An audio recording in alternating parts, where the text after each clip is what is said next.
Bismillahirrahmanirrahim. Students, my name is Ahmed Nadeem and I am your teacher for statistics. Chapter number 15 association हम start कर चुके हैं और अब तक हमने बहुत सी टर्म्स और टर्मिनोलॉजीज को अंडरस्टैंड किया। पिछले लेक्चर में हमने दो एट्रीब्यूट्स की डिफरेंट फ्रीक्वेंसीज को अंडरस्टैंड किया था, जिसमें अल्टीमेट क्लास फ्रीक्वेंसीज बहुत ज्यादा इंपॉर्टेंट थी। आज हम कुछ नई टर्म्स को अंडरस्टैंड करेंगे और देखेंगे कि एसोसिएशन किस तरह हमारे लिए इंपॉर्टेंट होती जाती है।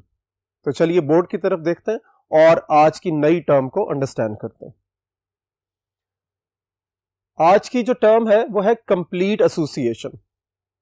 देखिए, एसोसिएशन का जो सिंपल कॉन्सेप्ट था वो ये था कि association is the relationship between the variables, लेकिन वो वेरिएबल्स जो है वो कैटेगोरिकल या क्वालिटेटिव वेरिएबल्स होते थे। हम उन क्वालिटेटिव वेरिएबल्स की बेस पर जो वेरिएबल हमारे पास डिफाइन होते थे उनकी डिफरेंट फ्रीक्वेंसीज को कंसिडर करते हैं। इस तरह हम एनालिसिस की तरफ आगे की तरफ बढ़ जाते हैं। कंप्लीट एसोसिएशन क्या कह रही है कि in the attributes A and B, देखिए अभी तक हम दो एट्रीब्यूट्स को ही स्टडी कर रहे हैं। पिछले लेक्चर में भी हमने ए और बी के हवाले से देखा था, अब भी हम ए और बी को ही कंसिडर कर रहे हैं क्योंकि ये मिनिमम हमारे पास दो एट्रीब्यूट्स की जो क्लासेस हैं वो अवेलेबल हो तो हम इजीली एनालिसिस परफॉर्म कर सकते हैं।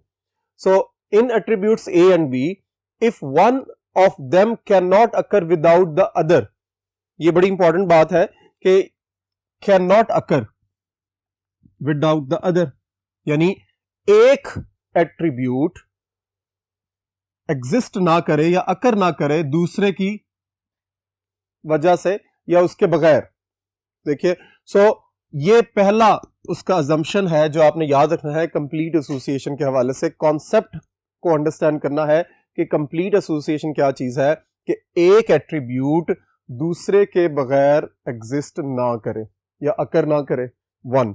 उसके बाद how the other may occur without one, यानी हम अगर ए टू बी की बात कर रहे हैं तो ए जो है वो बी के बगैर उसकी एग्जिस्टेंस पॉसिबल नहीं है, लेकिन बी की एग्जिस्टेंस या बी की अकरेंस ए की वजह से या ए के लिहाज से मे बी और मे नॉट बी अकर्ड, यानी हम वन साइडेड देख रहे हैं। इसको इस तरह भी अंडरस्टैंड कीजिए कि ए जो है वो बी की साइड पर है, यानी अगर बी एग्जिस्ट नहीं कर रहा तो ए तो डेफिनेटली एग्जिस्ट नहीं करेगा या अकर नहीं करेगा, लेकिन बी के लिए ये जरूरी नहीं है कि उसकी अकरेंस जो है वो ए की वजह से हो। ये है कंप्लीट एसोसिएशन, ठीक है, ये याद रखना है। इसको हम पॉजिटिव एसोसिएशन भी कहते हैं कि ए की वजह से ए की जो अकरेंस है वो बी की वजह से एग्जिस्ट कर रही है, लेकिन बी की अकरेंस जो है वो मे अकर विदाउट वन। क्लियर हो की बात? अब इस चीज को हम किस अंदाज में, यानी ये जो दो अजम्पशंस हमने लिखी हैं, ये जो दो लाइंस यहां पे क्लियर की हैं अभी, उसको हम किस अंदाज में लिख सकते हैं कि अगर हम जो ये बातें कर रहे हैं इसको सिंबॉलिकली कैसे डिफाइन करेंगे कि ए की फ्रीक्वेंसी बी की फ्रीक्वेंसी के एग्जैक्टली इक्वल है। मतलब कि all As are Bs and all Bs are As, एक सिचुएशन ये बन रही है। दूसरी सिचुएशन क्या बन रही है कि ए की फ्रीक्वेंसी लेस देन है बी की फ्रीक्वेंसी से। देखिए ये फ्रीक्वेंसी क्यों आ रही है, क्योंकि यहां ब्रैकेट्स इन्वॉल्व है। अब ए की फ्रीक्वेंसी लेस देन है बी की फ्रीक्वेंसी में, इसका क्या मतलब यहां पर जनरेट हो रहा है, ऑल एज आर बीज। अब यहां पर दूसरी अजम्पशन जो है वो क्या है कि आपने ये माइंड के अंदर रखना है कि अगर ये सिचुएशन यानी जो सेकंड वन होल्ड कर रही है तो फिर क्या हो रहा है, फिर आपने ये याद रखना है कि अगर एज आर बीज तो फिर बीज आर नॉट एज। ये बात क्लियर है। इसी तरह द थर्ड वन इज अगर बीज बी की फ्रीक्वेंसी लेस देन आ जाए ए से, यानी सिचुएशन रिवर्स हो जाए, ठीक है, तो फिर हम क्या कह सकते हैं कि ऑल बीज आर एज, यानी हम वन साइडेड डायरेक्शन को देख रहे हैं। ये है इसका पहला वाला पॉइंट भी कि if one of them can not occur without the other, कोई एक दूसरे के बगैर अकर ना कर सके, ठीक है। सो ये सिचुएशंस जो है वो यहां पे आपको नजर आ रही होंगी कि अगर ए लेस देन बी हो तो ऑल एज आर बीज, ठीक है, और अगर बी लेस देन ए हो, ये बी का मतलब बी की फ्रीक्वेंसी है, हमेशा याद रखिए कि कुछ टर्म्स, कुछ टर्मिनोलॉजीज हम डायरेक्टली यूज नहीं करते। हम इसको, जब मैं ये बात कर रहा हूं एज, तो इसका मतलब है फ्रीक्वेंसी ऑफ ए। अगर मैं ये बात कर रहा हूं 20, तो फिर इसका मतलब है I am talking about the frequency of B. ठीक है, so B is less than A, अगर ये सिचुएशन आ रही है, यानी frequency of B is less than frequency of A, तो फिर हम ये कह सकते हैं कि all Bs are A's. So ये assumptions according to the situations create हो रही है। ठीक है, आपने इसको इन दोनों के मुताबिक, यानी ये जो हमने डिस्क्रिप्टिव वे में दो अजम्पशंस लिखी हैं, इसको हम लॉजिकली या सिंबॉलिकली इस अंदाज में लिख सकते हैं। ठीक है, अब ये जो सिचुएशन है जो कंप्लीट एसोसिएशन की है, इसको हम परफेक्ट पॉजिटिव एसोसिएशन भी कहते हैं। यानी जब आपको शॉर्ट क्वेश्चन पूछा जाए एक्सप्लेन परफेक्ट पॉजिटिव एसोसिएशन या what is meant by perfect positive association, तो फिर आपको इस अंदाज में इसको एलैबोरेट करना है। एलैबोरेट करने के लिए आप इसके सेंटेंस स्ट्रक्चर को देखेंगे और फिर इसी सेंटेंस स्ट्रक्चर के अकॉर्डिंगली जो सिंबॉलिकल आउटलुक नजर आ रही है, आपने उसको भी यहां पर डिफाइन करना है। नेक्स्ट बोर्ड की तरफ चलते हैं और अपने इस टॉपिक का नेक्स्ट पोर्शन देखते हैं कि वो क्या है।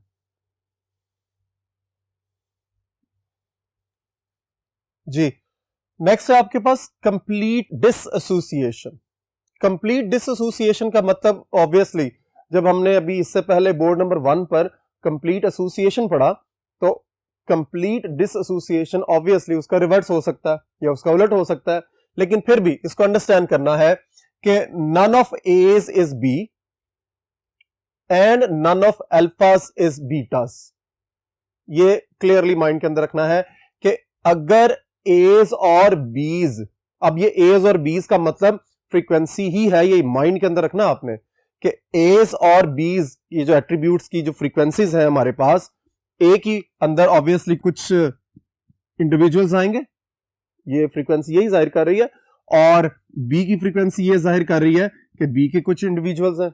अगर ए के बी के अंदर या बी के ए के अंदर कोई भी इंडिविजुअल्स एग्जिस्ट ना कर रहे हो, इसी तरह अल्फा के इंडिविजुअल्स बीटा के इंडिविजुअल्स में एग्जिस्ट नहीं कर रहे, तो फिर हम क्या कहेंगे, this is complete dissociation.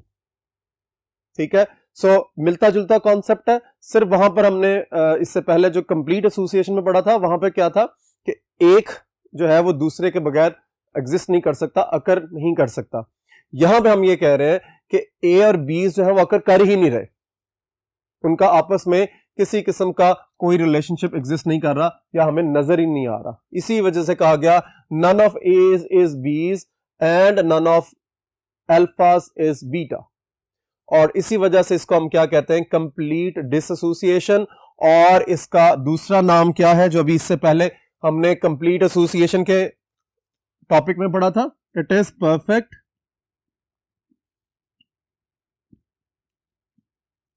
Negative association. यानी एसोसिएशन तो है लेकिन इसको हम परफेक्ट डिसएसोसिएशन कहेंगे। ठीक है जी,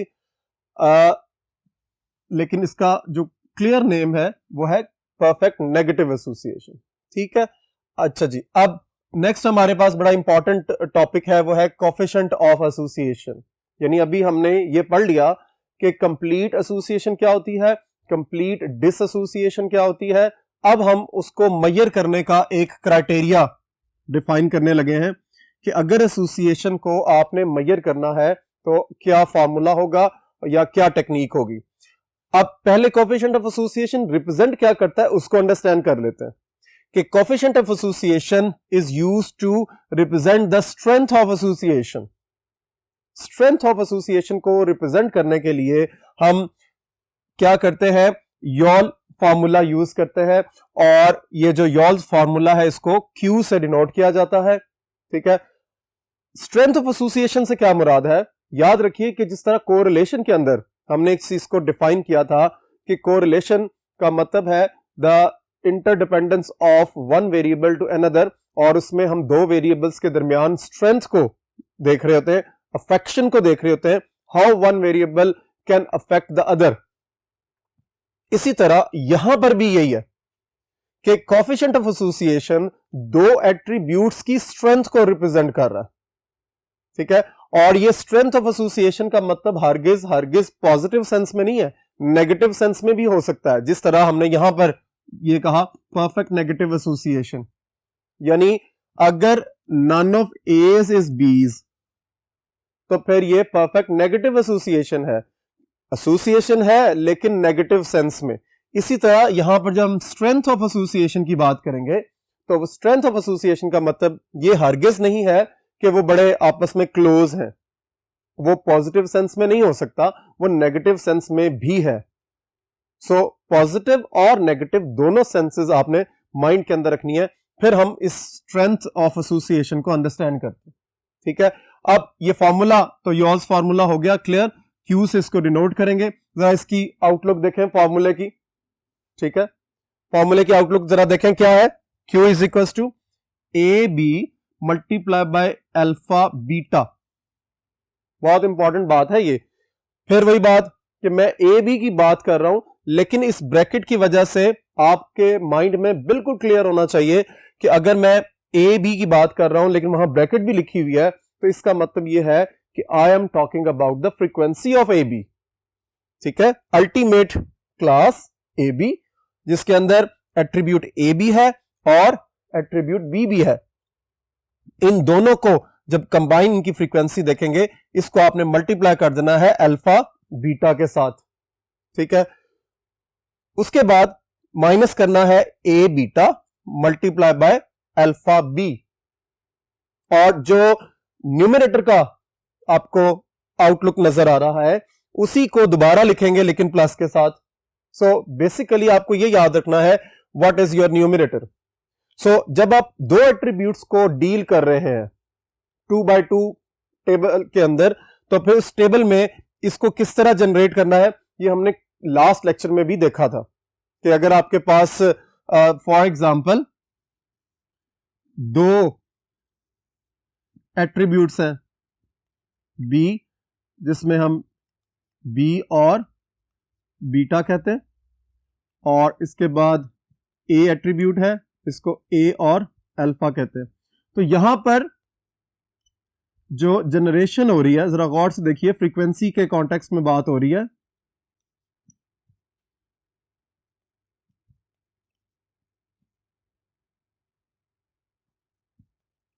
जरा गौर से देखिए, इस टेबल को ऑब्जर्व करें और इस फॉर्मूले को ऑब्जर्व करें तो आपको बहुत आसानी के साथ समझ में आ जाएगा। जरा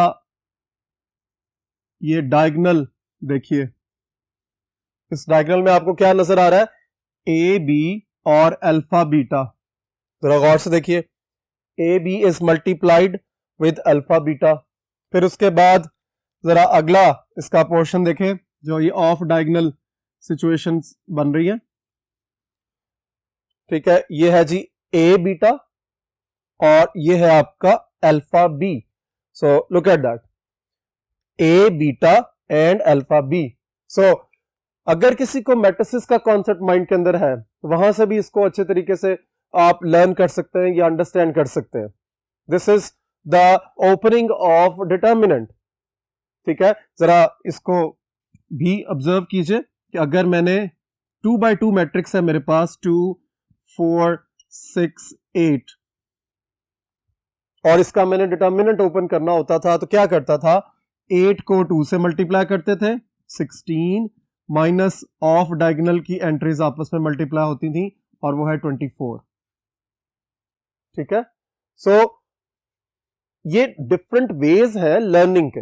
आपको अपने माइंड के अंदर देखना है कि किस अंदाज में आपका फॉर्मूला जनरेट हो रहा है। So basically coefficient of association जो है वो किस पर डिपेंड कर रहा है, आपके 2x2 वो जो टेबल ऑफ एट्रीब्यूट्स था जो हमने कल भी स्टडी किया था, उसको अंडरस्टैंड किए बगैर आप फॉर्मूला नहीं अंडरस्टैंड कर सकते। और दूसरी बड़ी इंपॉर्टेंट बात कि आप जब इसको याद करेंगे तो बेटा डेफिनेटली आपको ये प्रॉब्लम क्रिएट करेगा। सो इसको याद नहीं करना, अंडरस्टैंड करना है। अगर आपको टेबल पता है तो आप क्रॉस मल्टीप्लाई करेंगे, जिस तरह डिटर्मिनेंट के अंदर किसी भी मैट्रिक्स के डिटर्मिनेंट को जब आप ओपन करते थे 2 by 2 के अंदर, तो फिर आप क्या करते थे, पहले डायगोनल एंट्रीज मल्टीप्लाई होती थी, फिर ऑफ डायगोनल एंट्रीज मल्टीप्लाई होती थी और उनके दरमियान माइनस का साइन होता था। अब आपने कोफिशिएंट ऑफ एसोसिएशन के अंदर क्या करना है, पहले माइनस करना है और सेम वही फैक्टर जो है वो प्लस के साथ डिनोमिनेटर में आ जाएगा। This is your coefficient of association. ठीक है जी, नेक्स्ट बोर्ड की तरफ चलते हैं और अपने कॉन्सेप्ट्स को क्लियर करते हैं। जी, कोफिशिएंट ऑफ एसोसिएशन के अंदर कुछ इंपॉर्टेंट बातें हैं वो आपने याद रखनी है कि कोफिशिएंट ऑफ एसोसिएशन की जो रेंज है वो -1 से लेकर +1 तक है। This is same like correlation coefficient. ठीक है, अब इसका मतलब ये हुआ कि हमारे पास जो सिचुएशन एग्जिस्ट करेगी, Q की वैल्यू +1 हो सकती है, Q की वैल्यू 0 हो सकती है और Q की वैल्यू -1 हो सकती है। ठीक है, सो इन तीनों वैल्यूज के अंदर आपने मूव करना है और अपने कॉन्सेप्ट को अंडरस्टैंड करना है, क्योंकि जब आप कैलकुलेशन करेंगे तो ऑब्वियसली आंसर इनमें कहीं मूव कर रहा होगा, इनमें आंसर जो है रोटेट करेगा। तो अगर +1 है, सबसे पहले अगर आपका Q का आंसर +1 आ जाता है तो फिर आप क्या कहोगे कि एट्रीब्यूट्स आर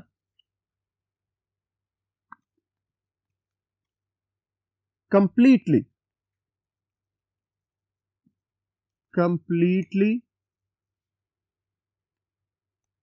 associated।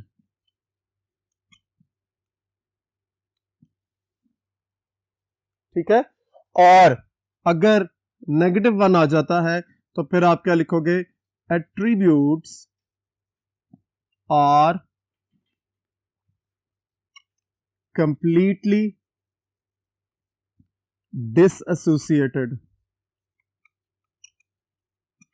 थोड़ा गौर कीजिए कि अभी हमने कंप्लीट एसोसिएशन और कंप्लीट डिसएसोसिएशन को अंडरस्टैंड किया था। ठीक है, अब हम उसकी प्रैक्टिकल एप्लीकेशन के पॉइंट ऑफ व्यू से उसकी कैलकुलेशन के आंसर्स को देखकर हम बता रहे हैं कि दो एट्रीब्यूट्स कब कंप्लीटली एसोसिएटेड होंगे और कब कंप्लीटली डिसएसोसिएटेड होंगे। तो ऑब्वियसली फिर जब 0 की बात होगी तो हम क्या कहेंगे, नॉट एसोसिएटेड। यानी इसका मतलब ये हुआ कि coefficient of association is responsible to find the complete association, the complete disassociation and the behavior of association, या यू कह लीजिए कि पैटर्न ऑफ एसोसिएशन के एसोसिएशन किस टाइप की है, या वो एग्जिस्ट भी करती है या नहीं, ये हमें कौन बता रहा है, coefficient of association. So coefficient of association को आपने बहुत अच्छे तरीके से लर्न करना है और उसका फॉर्मूला बिल्कुल आपके क्लियरली माइंड के अंदर होना चाहिए। एक एग्जाम्पल के थ्रू हम इसको अंडरस्टैंड करते हैं कि फॉर एग्जाम्पल मेरे पास एक टेबल है 2 by 2 का, जिसमें कुछ एट्रीब्यूट्स की फ्रीक्वेंसीज मेंशन्ड है, लाइक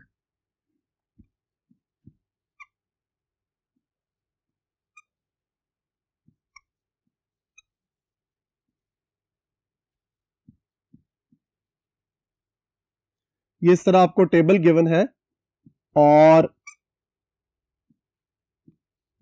आपको एट्रीब्यूट्स के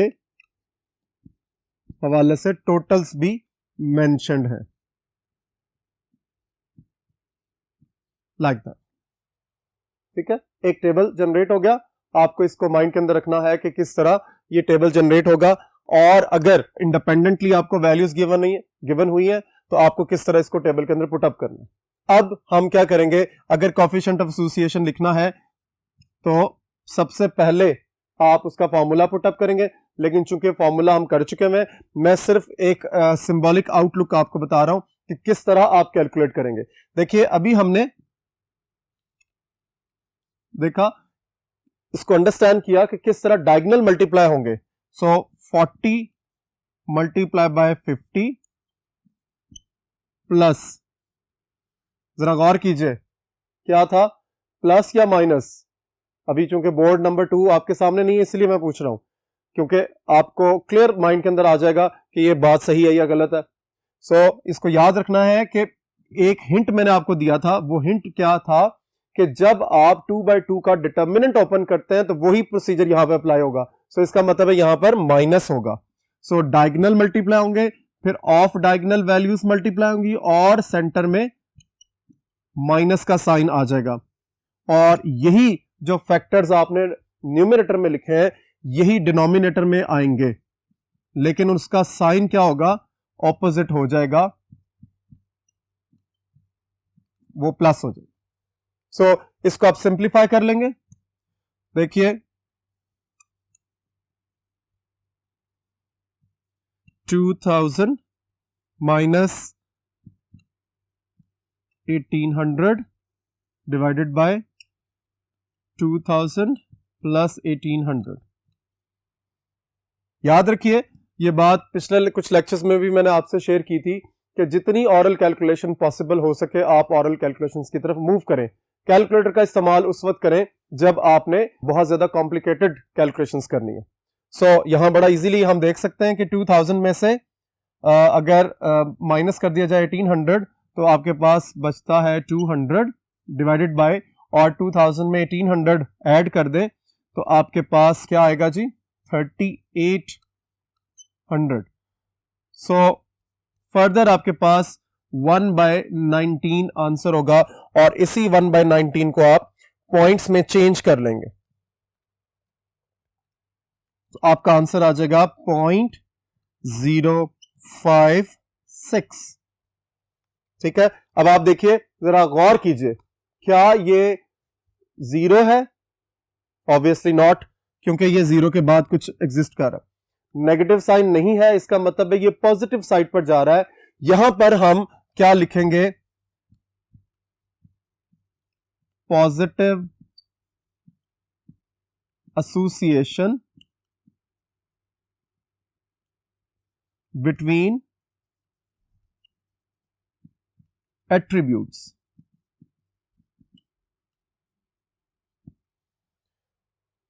वापस बोर्ड नंबर 1 की तरफ चलते हैं और इससे रिलेटेड एक और एग्जांपल को स्टडी करते हैं। जी नेक्स्ट एग्जांपल है हमारे पास, given the following data find coefficient of association. आपको इंफॉर्मेशन दी हुई है, टोटल ऑब्जर्वेशंस 150 दिए हुए हैं, ए की फ्रीक्वेंसी 30 दी हुई है, बी की फ्रीक्वेंसी 60 दी हुई है, और इसके अलावा ए बी जो आपकी पॉजिटिव क्लास थी पॉजिटिव एट्रीब्यूट्स के साथ उसकी फ्रीक्वेंसी 12 दी हुई है। सो आपको कैलकुलेट क्या करना है, कोएफिशिएंट ऑफ एसोसिएशन।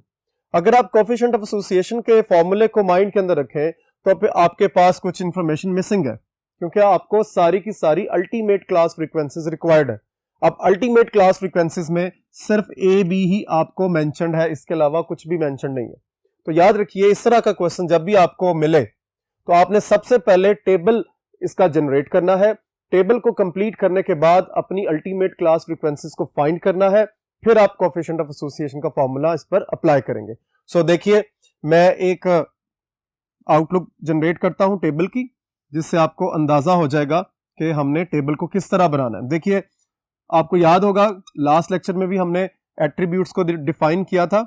ए के लिए हम लिखते थे ए और अल्फा, ठीक है, और इसी तरह बी के लिए आप लिखते हैं बी और बीटा। तो इनकी जो रिस्पेक्टिव वैल्यूज हैं वो पुट अप कर दीजिए। वो क्या है जी, ए की फ्रीक्वेंसी यहां हम टोटल में लिखते हैं, दिस इज 30। इसी तरह बी की फ्रीक्वेंसी आपको मेंशन्ड है, बी की फ्रीक्वेंसी इसका टोटल हम यहां मेंशन करते हैं, और ओवरऑल टोटल आपके पास है 150। सो गौर से देखिए एक और अल्टीमेट क्लास फ्रीक्वेंसीज आपको मेंशन्ड है, वो है 12AB, जहां ए और बी इकट्ठे मेंशन्ड हो रहे हैं। ठीक है, अब जरा इसको कंप्लीट करेंगे और फिर हम कोएफिशिएंट ऑफ एसोसिएशन के फॉर्मूले की तरफ मूव करेंगे। जरा देखिए क्या है जी, ये कैसे कैलकुलेट होगा, बहुत सिंपल है। आपको पता है हमने कल रूल्स भी पढ़े थे, जो इससे पहले हमारा लेक्चर था उसके अंदर हमने ए बी अल्फा बीटा और एन के हवाले से कुछ रूल्स पढ़े थे, वो टोटल 6 रूल्स थे। तो उन्हीं 6 रूल्स को यहां अप्लाई करेंगे और देखेंगे कि किस तरह हमारा टेबल जो है वो यहां कंप्लीट हो जाएगा, जनरेट हो जाएगा। सो देखिए 30 और 12 अगर इसको हम देखें तो 30 में से 12 को माइनस करें तो आपके पास आंसर क्या आएगा, 18। क्योंकि हमने ये पढ़ा था कि ए बी और ए बीटा को ऐड करें तो आपके पास ए आता है, तो ऑब्वियसली फिर सब्ट्रैक्शन भी हो सकती है। सेम प्रोसेस यहां पर होगा कि 60 और 12 यहां पे देखेंगे तो दिस इज योर 48, क्योंकि 48 और 12 मिलकर 60 बना देंगे। अब आगे चलिए, ए की फ्रीक्वेंसी के साथ अल्फा की फ्रीक्वेंसी भी आपको मेंशन नहीं है, लेकिन कैलकुलेट हो सकती है अल्फा की फ्रीक्वेंसी। वो कैसे कि 150 में से हम 30 माइनस करेंगे तो 120 आपकी अल्फा की फ्रीक्वेंसी आ जाएगी। इसी तरह बीटा की फ्रीक्वेंसी को भी आप कैलकुलेट कर सकते हैं। कैसे? 150 में से 60 को माइनस करें तो 90 आपके पास इसकी फ्रीक्वेंसी आ जाएगी। तो देखिए अब यहां पर कोई इतना बड़ा इशू नहीं रहेगा। 120 में से 48 को हम माइनस करेंगे, 120 माइनस 48, तो इस तरह आपका टेबल कंप्लीट हो जाएगा। तो देखिए क्या होगा, सबसे पहला यानी टेबल कंप्लीट हो गया, फिर उसके बाद जो पहला स्टेप होगा वो कोएफिशिएंट ऑफ एसोसिएशन का फॉर्मूला होगा। आप यहां पर फॉर्मूला पुट अप करेंगे। वो क्या जी, जरा इसको अगर किसी को थोड़ा सा भी प्रॉब्लम हो तो वो लाजमी इनके एट्रीब्यूट्स को डिफाइन जरूर कर दें। इससे ये होगा कि आपको क्या फॉर्मूला लिखने में प्रॉब्लम नहीं होगी। यानी ये क्या है आपका ए बी और this is A beta, now alpha B and alpha beta. तो हमने डिटर्मिनेंट का रूल यहां अप्लाई किया था, तो जरा देखें क्या लिखेंगे, ए बी गौर से देखिए, क्रॉस मल्टीप्लाई करेंगे ए बी और alpha beta minus of diagonal में ए बीटा इंटू अल्फा बी। ये आपका फैक्टर जब जनरेट हो जाए तो डिनोमिनेटर में हम क्या करेंगे, सेम न्यूमरेटर को लिखने के बाद प्लस का साइन डाल देंगे, तो आपका क्वेश्चन कंप्लीट हो जाएगा। ठीक है, अब आपने सब्स्टिट्यूट करनी है वैल्यूज और इसका आंसर फाइंड कर लेना जी। तो देखिए पुट अप करें वैल्यूज, तो क्या आएगा, सबसे पहले है ए बी, इसकी वैल्यू है 12 multiply by 72 minus A beta is 18 and alpha B is 48। तो डिनोमिनेटर में भी यही होगा लेकिन प्लस के साइन के साथ। चलिए जी इसकी कैलकुलेशन कर लेते हैं। 12 multiply by 72 minus 18 multiply by 48, तो आंसर क्या आ रहा है, 0। 12 मल्टीप्लाई बाय 72, कंफर्मेशन कर रहे हैं हम, 12 multiply by 72 minus 18 multiply by 48 is confirm 0। और जब हम डिनोमिनेटर में जाएंगे 12 multiply by 72 plus 18 multiply by 48, it is 1728। Denominator में कुछ भी हो, न्यूमरेटर में अगर 0 है तो आपका आंसर 0 आ जाएगा। So this is your value of coefficient of association. आप इसकी इंटरप्रिटेशन अगर कर देंगे तो एक अच्छा इंप्रेशन बिल्टअप होगा। क्या, अब थोड़ी देर पहले हमने पढ़ा है कोएफिशिएंट ऑफ एसोसिएशन की वैल्यू अगर 0 हो तो हम लिखते हैं not associated, attributes are not associated.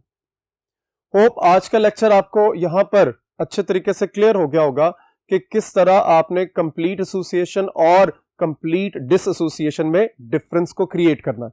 Coefficient of association is used to find the measure the strength of association. अपना और अपनी फैमिली का ख्याल रखें। इंशाल्लाह नेक्स्ट लेक्चर में मुलाकात होगी।